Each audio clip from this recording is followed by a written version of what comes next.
The British courts have rejected a request by the United States to extradite Julian Assange, the founder of WikiLeaks, to the United States for prosecution. The US actually wanted to prosecute him for allegedly obtaining and sharing classified material that is according to the United States, related to national security.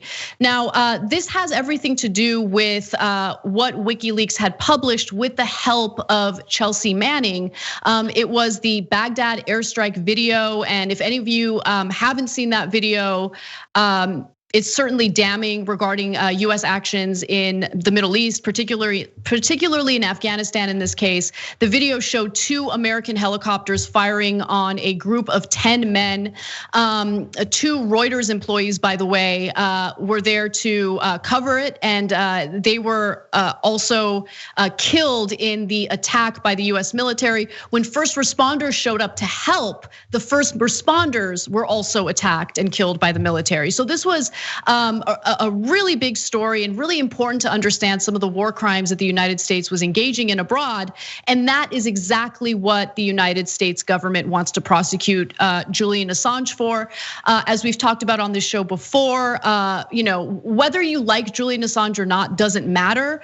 The prosecution, attempted prosecution of Julian Assange in the United States would have some pretty serious ramifications for journalists because what they're accusing him of could be applied to any muckraking journalist in the United States. And so that's a really big issue. Now, the British magistrate who ruled against extraditing Julian Assange made accurate statements about our prison system and what's likely to happen if he does get extradited. So she says, her name is Vanessa Barrister. She says, I find that the mental condition of Mr. Assange is such that it would be oppressive to extradite him to the United States of America.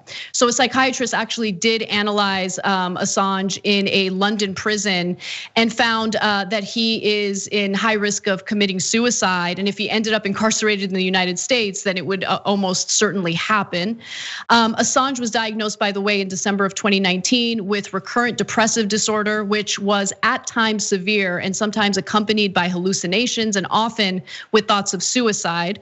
And she also writes that although the imminence of extradition itself would trigger the attempt, its cause would be Mr. Assange's clinical depression. The psychiatrist stated, I am as confident as a physician ever can be that if extradition to the United States were to become imminent, Mr. Assange would find a way of committing suicide. So that was really what informed her decision to reject the United States attempt to extradite Julian Assange. So I think this is overall good news. Again, this is not about whether or not you like Julian Assange as a person. I think it's important to focus on what the United States government wanted to prosecute him for. It wasn't about national security concerns. It was about embarrassing the US government and its actions abroad, particularly in this case with journalists getting killed and first responders getting killed by the US military with it seems like absolutely no remorse.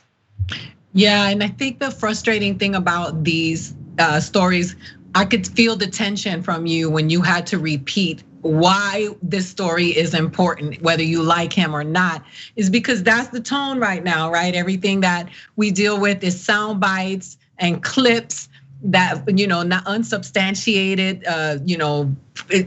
claims, and people are constantly just being driven by social media emotionally. And it's interesting to hear other countries' take on our prison system in this country.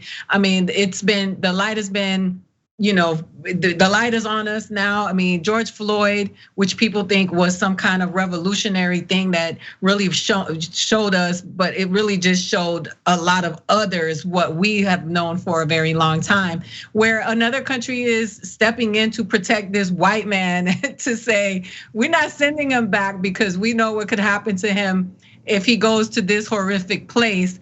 Just imagine all the black men and women and people of color who are in this prison system. But the other thing is, is that we just have lost our way in terms of really holding our own government accountable for what they do. And how could we honestly call ourselves patriots and say that we love this country when we can't really hold them accountable for what they do? It's become this celebrity worship when it comes to our government.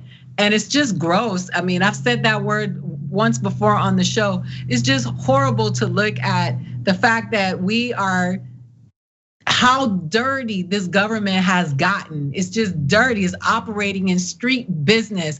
You prosecute Black people and brown people constantly for behaving this way in the streets because they have to do it for survival, and these people do it for privilege and power, and you don't look at them the same way. And it is ugly. It's just ugly. Absolutely, and just to give you details about the conditions that he'd be held in if he were extradited to the United States, he'd be placed in a maximum security facility. It's a federal facility in Florence, Colorado. He would essentially have no human contact, so he would be in solitary confinement. He would be kept in a cell for 23 hours a day, and so if someone is having severe psychological issues already, placing him or her in this kind of environment can obviously, I mean, Jeffrey Epstein committed suicide and he was supposed to have, well, that's the story, that he committed suicide and he was supposed to have prison guards watching him, right? Suicide within our prison system is incredibly common, especially because it's not a system of rehabilitating people. It's really a punitive system meant to punish and torture people. And so I think that the British judge in this case, magistrate, did the right thing.